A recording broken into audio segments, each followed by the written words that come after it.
Votre agence CAFPI Vincennes, courtier en prêt immobilier, vous présente ce programme.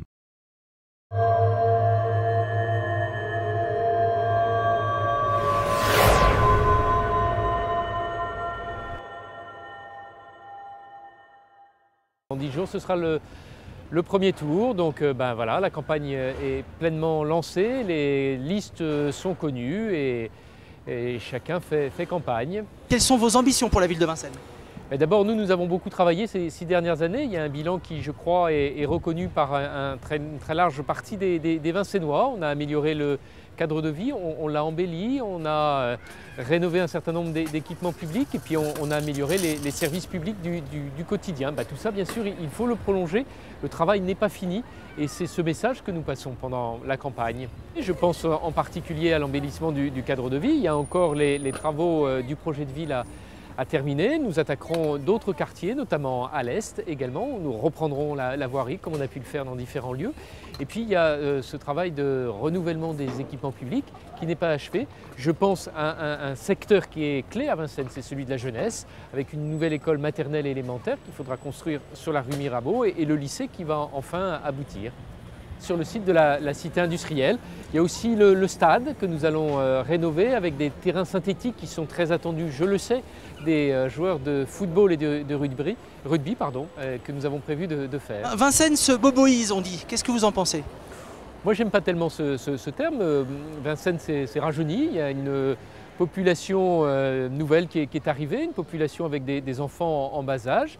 C'est une population qui aime Vincennes, qui s'est tout de suite sentie à l'aise dans Vincennes. Alors comme toute nouvelle population, elle n'est pas identique à ses prédécesseurs, donc il y a des demandes un peu différentes qui sont apparues, des demandes en termes de services publics, des demandes en termes de façon de concevoir la ville, de façon de la piloter. C'est pour ça que nous avons entre autres mis en place un agenda 21 parce que nous devons tous avoir une sensibilité sur les questions de développement durable. Je ne crois pas que l'esprit de Vincennes se modifie, au contraire, je pense que c'est plutôt les gens qui se font au cadre et notre cadre, il est...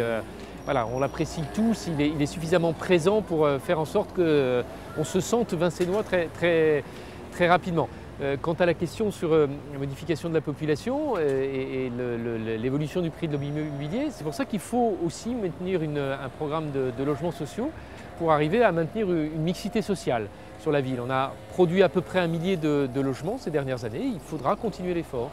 Dans 2 ans, le Grand Paris va prendre la main sur les communes aux alentours de Paris. Vincennes en fait partie.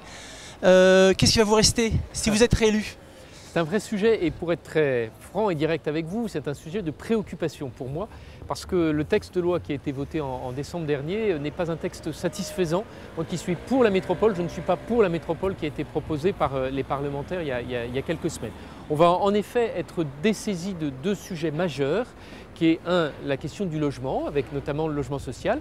Demain, c'est-à-dire le 1er janvier 2016, mais c'est demain, ce ne seront plus nous, les élus municipaux de la majorité de l'opposition, qui décideront où on implantera des logements sociaux, à qui on attribuera ces logements sociaux, mais ce sera la métropole, donc d'autres élus dans lesquels nous aurons un poids évidemment beaucoup moins important. Et puis un autre sujet très important à Vincennes comme dans toute ville, c'est la question de l'urbanisme, avec en particulier le plan local de l'urbanisme, qui lui aussi ne sera plus décidé au niveau du conseil municipal, mais au niveau de la métropole.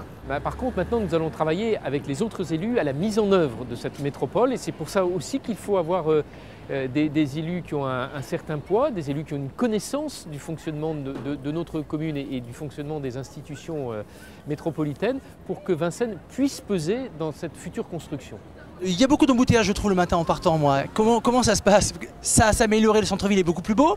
Est-ce que ça n'a pas créé peut-être d'autres petits soucis? On a une difficulté qui est avenue du Château, avec le fait qu'il y ait de nombreuses lignes de bus qui passent. Alors on avait demandé il y a quelques années d'essayer de redispatcher les lignes de bus pour que toutes ne convergent pas par l'avenue du Château.